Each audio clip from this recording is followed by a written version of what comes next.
During my first paid tarot reading, I made my client cry. She was a middle-aged, tenured science professor looking to do something different by seeing a fortune teller.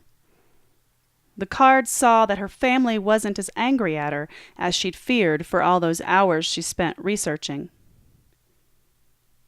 I keep the cards in a pillowcase I got from Mrs. Tucker, the old lady who lived across the street from me when I was in first and second grades. At my house, I was alone, so I used to run away to Mrs. Tucker's, where I was an explorer instead. I slid down the white banisters of the broad brick steps. I opened the side porch screen door and made a beeline for the candy she kept just for me. I wandered through her huge rooms. Steep stairs going up, and then so many closed doors to open, all of them dark wood, and the furniture behind them all stately and self-important.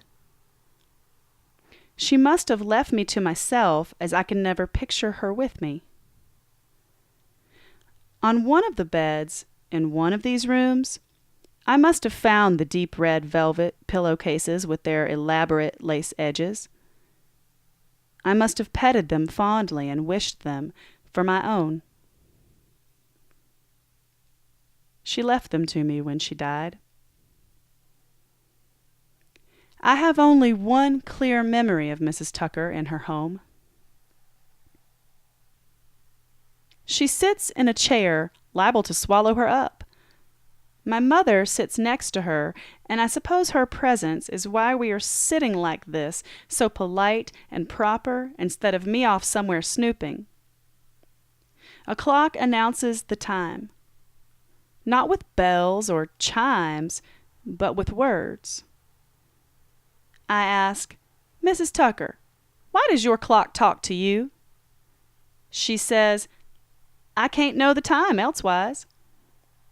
"Well, why not?" I ask.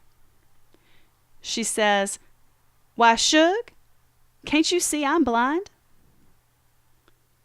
And no, I hadn't seen that.